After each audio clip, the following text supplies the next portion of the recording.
Well, well, well, up to 1 minute and 19 seconds now. Matt Stevens, are you giving these guys a chance yet?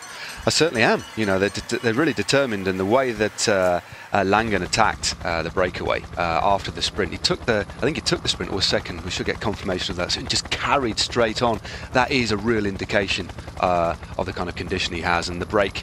Conceding defeat here. Lovely shot there as they snake up this gradual drag, and as I've said before we headed into the break, it's not a flat finish. There's a couple of the riders actually go up the climb that's classified once before it's actually classified, if that's not an overly ambiguous statement. So they get on twice. Thank you very much, but it's not classified the first time, so I should have explained that a bit better. But yeah, they have a good look at the climb, but it's difficult, and as we know, it's difficult to teams to relay particularly well on climbs. But again, the climb itself that we're talking about, it's only 700 meters long. But it's 6.5%, so I don't think it's going to cause too much distress. But again, very, very hard to chase on because it's if you want to try and bring time down on a climb, you risk losing guys who've been riding on the front. So it's hanging the balance at the moment. It's going to be an exciting finish.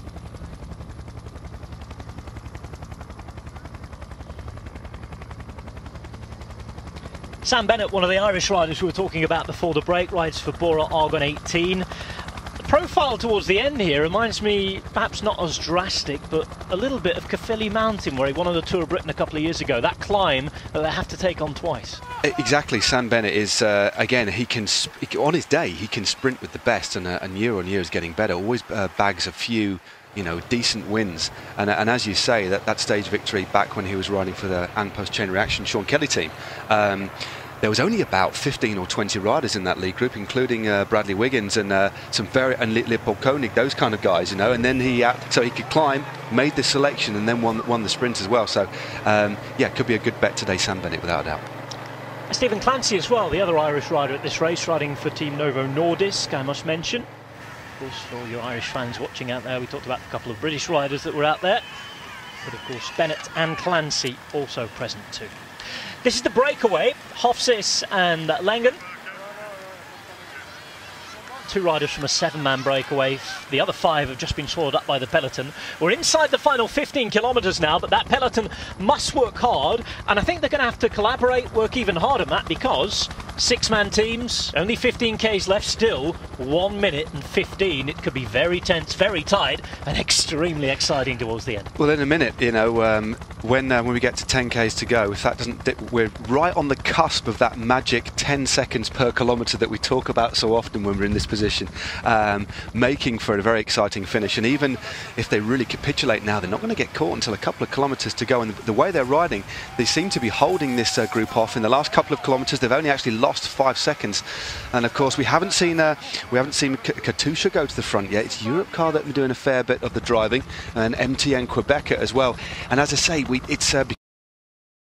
teams are waiting a little bit later before they start to put their troops and their resources on the front.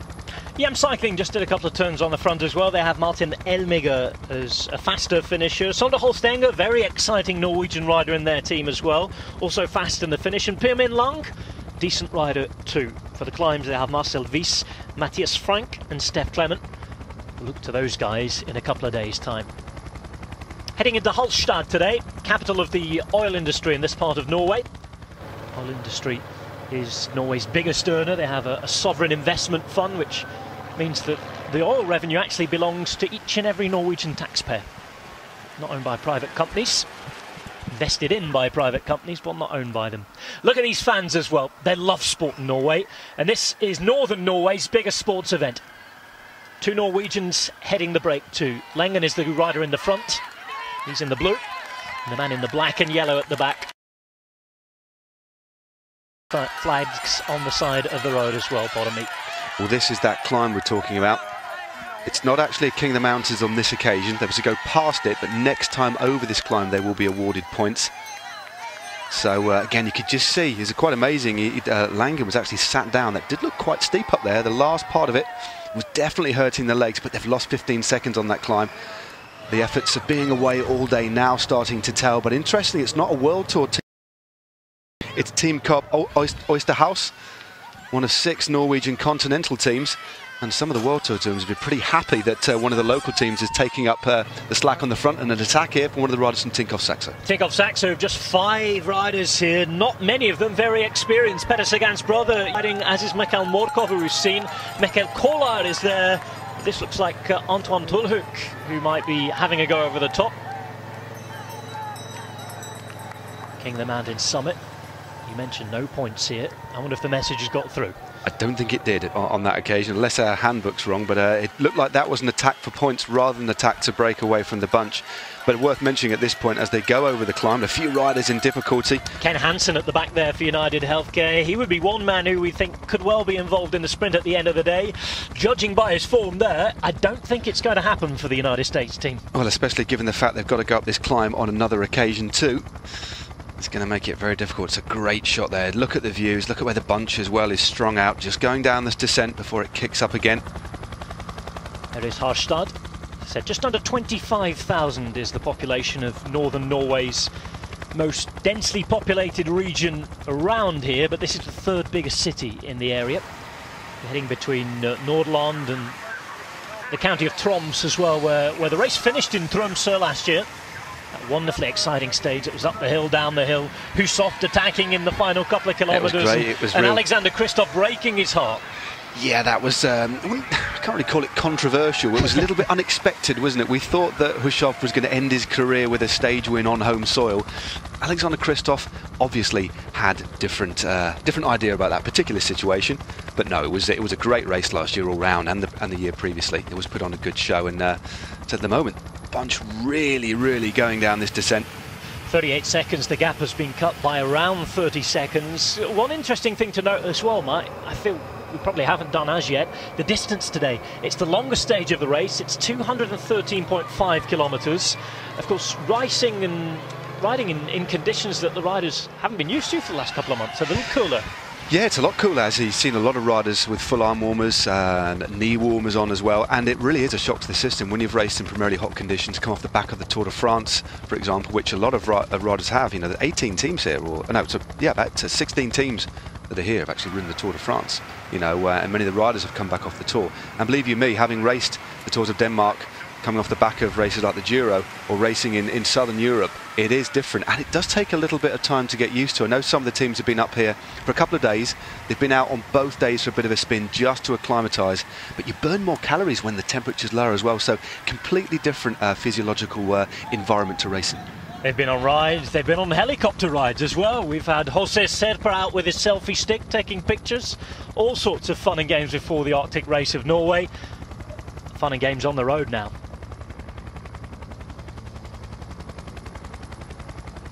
10.5 kilometres to go on stage 1 of the 3rd Arctic race of Norway. The 2015 edition, pardon me, heading from Harstad to Harstad on stage 1 today. Longest stage of the race, 33 seconds for 2 breakaway riders who have been left over from an initial break of 7. Lengen and Hofses still out there. Lengen in the left-hand side. Vegard Stokke Lengen rides for Team Joker, one of the continental teams from Norway, and Marius Sondre Hofses on the right-hand side as well. Both Norwegian riders with 34 seconds of an advantage.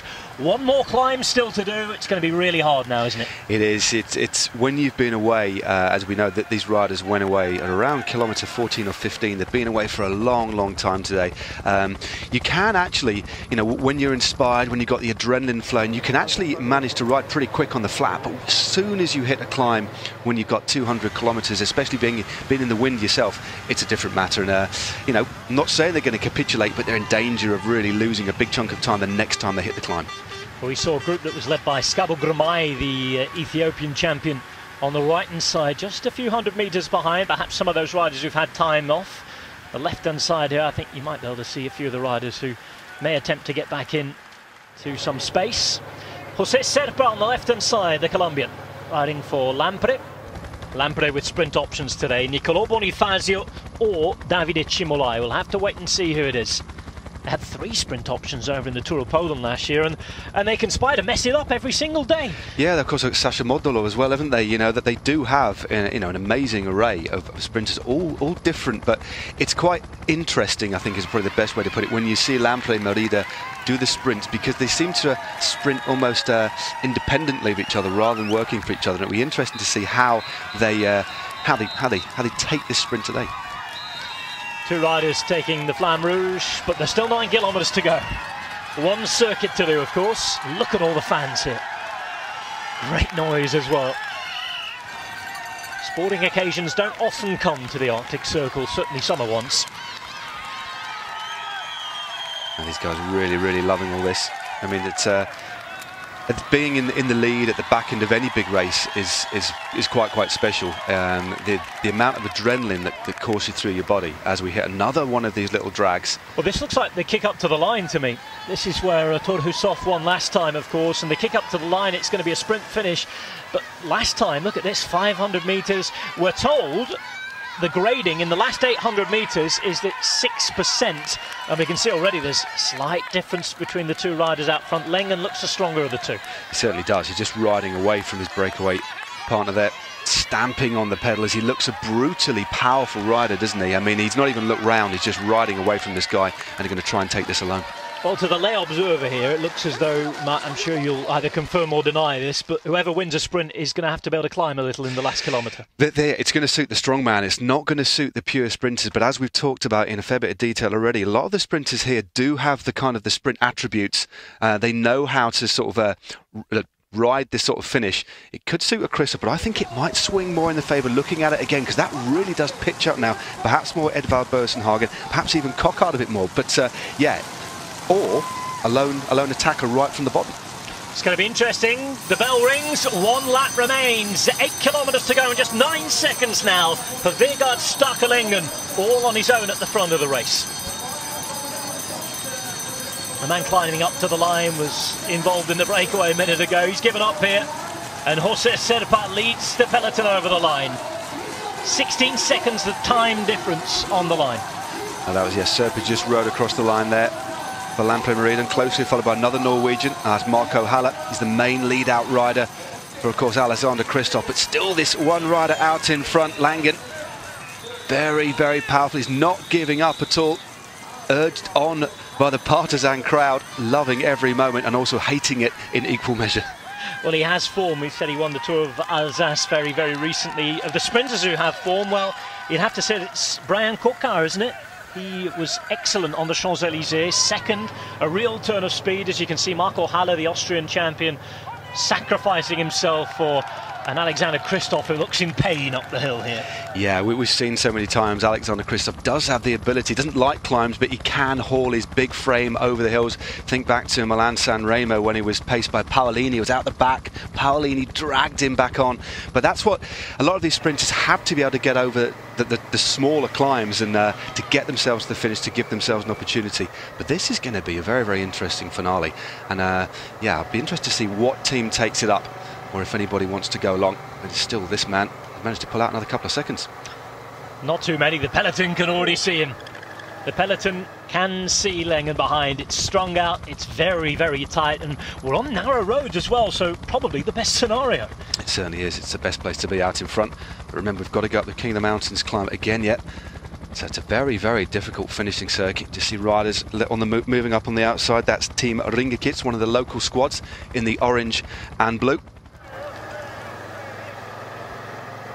Up here in the blue, Team Jokers, Vegard Starkelengen, 8 seconds of a lead.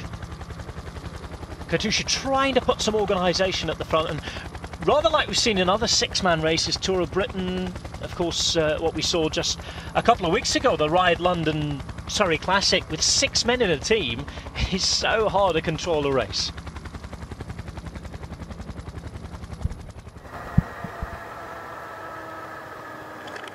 Just over 6 kilometres remain, 5 seconds of a gap for Vegard Starkelengen. It looks as though he's not going to be able to hang on. It's been a very, very courageous ride. He's been out there in the front of the race almost 200 kilometres. Yeah, and he's not giving up. I don't think I've actually seen him look round yet. He's just not giving up at all. Still riding hard on the front. But again, with 7 seconds now, in the next kilometre or so, he will be mopped up by this group. But what a fantastic ride by him as he takes that corner again. That's the beauty of being out in front on your own, and this is the foot of the climb. The Folkeparken, 700 metres at 6.5%. This is where King of the Mountains points are on offer.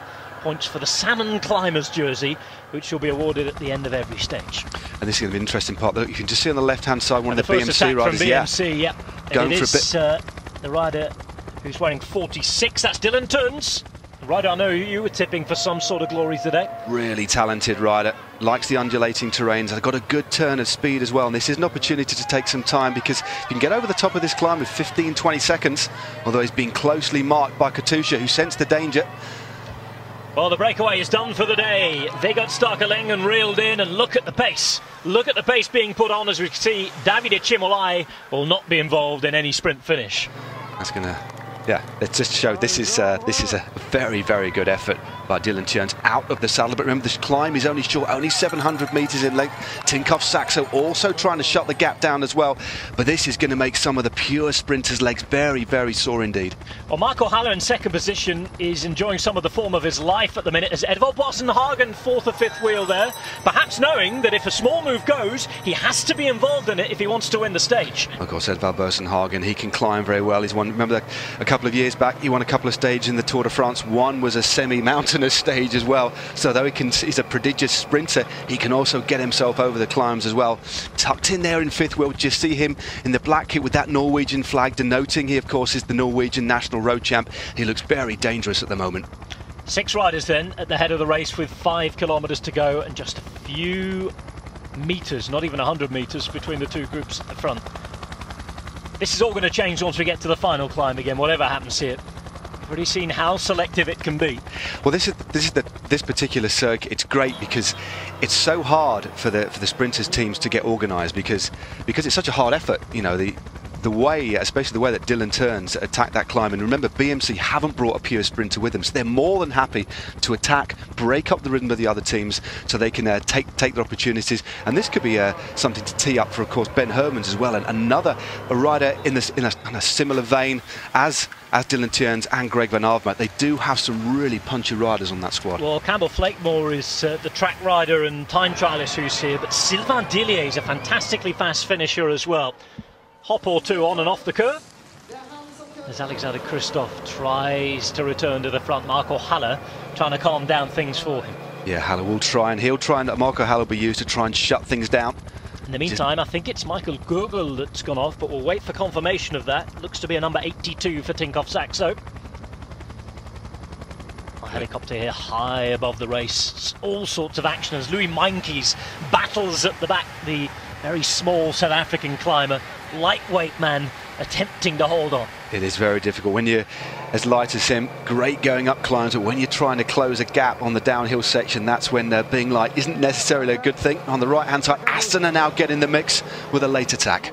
Astana sending a rider up the road. No chance of seeing the number, I'm afraid, because he's still got his rain jacket on. Yeah, the judges won't be very happy with that, but he's opened up a second or so there. 3 kilometres to go. Astana on the attack. Being chased down. Bora Argon 18, of course, with Sam Bennett. Can he get involved? What's his form like? I know he climbed off in the Tour de France. He was ill. He was on a 9-day course of antibiotics as well. Astana rider looked like it could have been Arman Kamishev. I think I saw 64 on the back there, but we'll wait for confirmation if we can. Under 3 kilometres to go. This is a very good attack. Opened up a couple of seconds. It looks like it is Bora Argon 18 on the front, trying to bring things back. They've got Paul Voss on their roster, the German rider. He was 5th overall last year, and of course Sam Bennett as well for the sprints. They have 3 riders in the mix. They're trying to bring it back as we go into the tunnel. Well, if they're doing the chasing down, it's obvious that Sam Bennett must be feeling good enough to have a go. It's obvious too that he is in this group, ready and poised. Can Sam Bennett do it for Bora Argon 18, the German team, and of course the Irish fans who are cheering him on? Just under 2.5 k's to go as Yam Cycling take up the chase as well.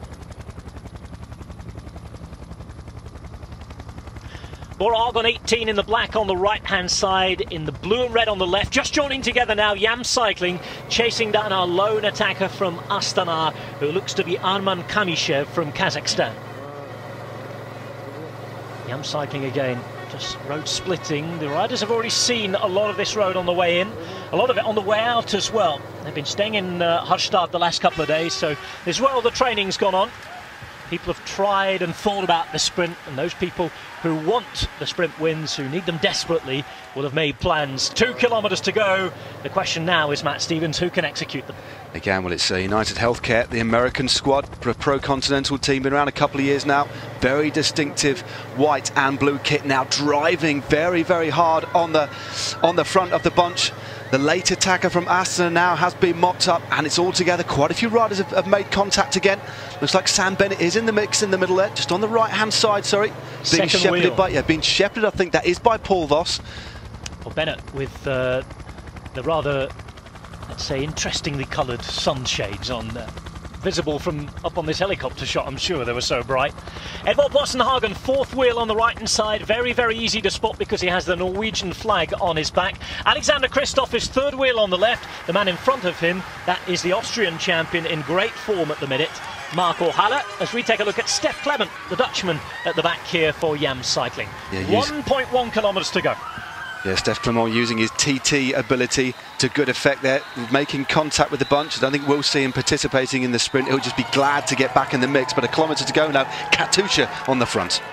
Katusha on the front, 2 riders in front of Alexander Kristoff, the big favourite for the stage, the big favourite to put an end, a bit of a drought of wins. Didn't win at the Tour de France, wants to return to form here, wants to please his home Norwegian fans. He says he can walk down the road, it's okay when he's got his normal clothes on. When he's out on the bike, there's people stopping him for selfies. He says he feels like a pop star. Can he pull off the win that would really, really delight those fans here? Bennett on the left-hand side, ready and waiting. Edvald Boasson Hagen is in there as well. Gerhard Siolek, too, looks like being the man charged with leading out Edvald Boasson Hagen on the right-hand side.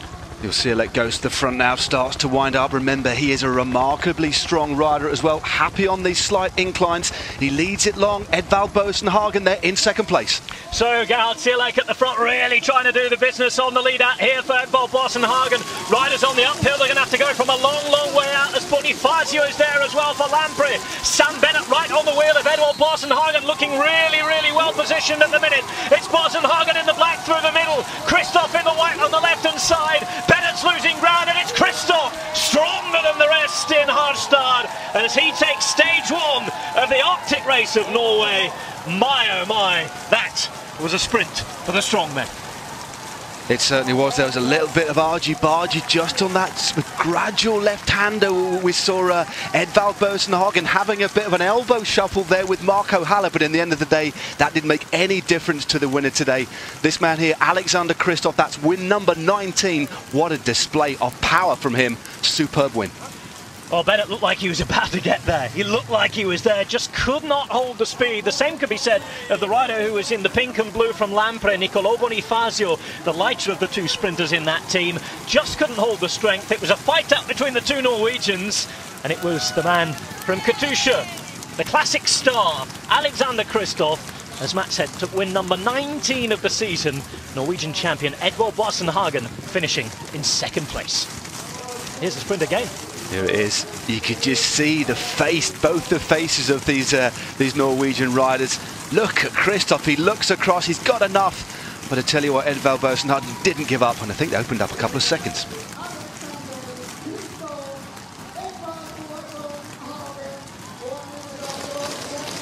Great overhead shot of Alexander Kristoff being led out by Marco Haller, the Austrian champion. Did Haller get in the way of Edvald Boasson Hagen? I'm not sure, to be honest. It was a long way out still from the line when they went. Bennett tried to go with them, Bonifacio behind, but as the overhead shot shows, Matt, there's quite a difference between these 2, first and second. Kristoff on the right, Boasson Hagen on the left-hand side, and third and fourth coming past, perhaps, as you perhaps suggested, 2 or 3 seconds behind. And a thanks to the lead-out man, Marco Haller, from the winner and the new leader of the Arctic race of Norway, Alexander Kristoff. Well, definitely. I mean, that was first. It was a cracking lead out by Marco Haller, and you can't say anything about that. And he swung off. Yeah, he did slightly go into the path of Edvald Boasson-Hagen, and yeah, I think Boasson-Hagen was rightly touched him on the leg to say, "Hey, I'm here," but I don't think there's anything out of the ordinary there.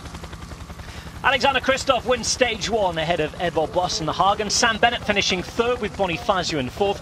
Von Steyen was the man in 5th with Guldhammer in 6th. Capio, Elmiger, Turgis and Sander Holstenger in 7th, 8th, 9th and 10th respectively. The winner on the day, the new leader, is from Norway. It's Alexander Kristoff.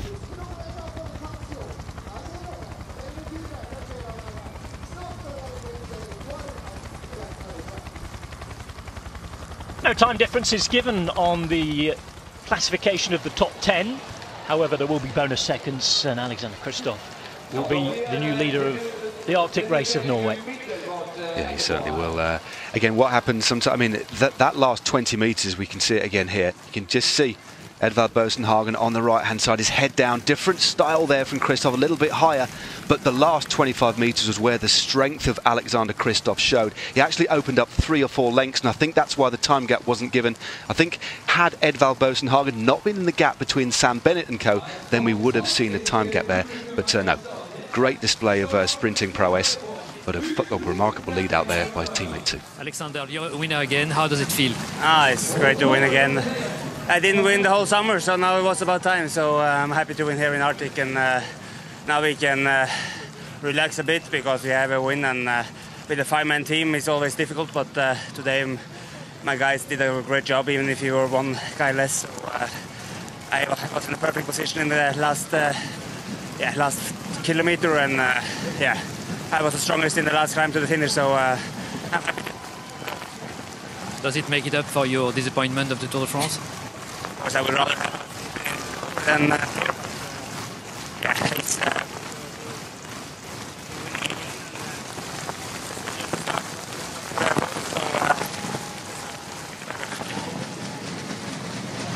Well, apologies if you had the same sound problems that we had there from Alexander Kristoff. It seemed quite certain that he was extremely happy to win. As we suggested, he hadn't won for a while. There's been a bit of a drought.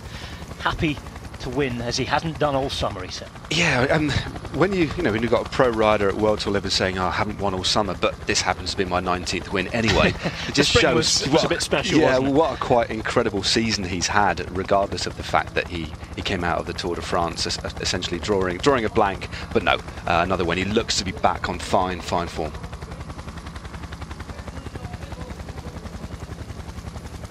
Harstad welcomed the Arctic race on day 1 of the 2015 edition. And it was a power sprint, a strength sprint, a show of strength from Alexander Kristoff against his Norwegian rival, Edvald Boasson-Hagen. The man on the left taking the win for the Russian team.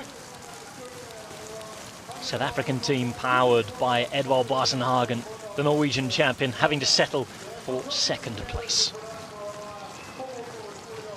Kristoff doing the job. It might not be his native southwestern Stavanger, up here in the northwest, on the country's largest island of Hinuya. This is how he was led out, and it was an excellent job that was really well done by Katusha.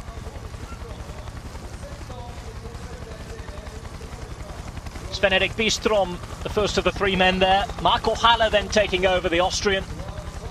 No panic when MTN Quebec came to the front.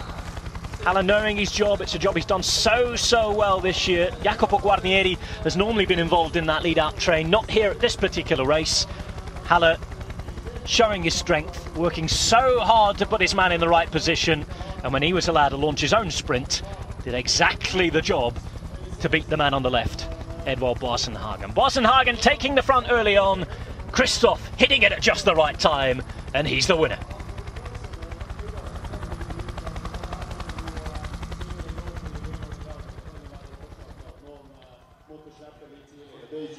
Utrolig fort også I disse siste rundene inn I byen her, så mange måtte jo slippe. Men Alexander Kristoff, utrolig imponerende.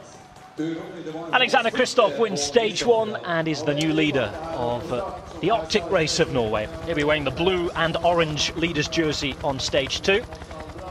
Stage 2, by the way, again live on Eurosport following the Eneco Tour. Stage 2 will take us back onto the mainland of Norway, surrounded by this beautiful archipelago here, very, very close to the country's largest island, Hinuya. Norway, a country of seafaring people.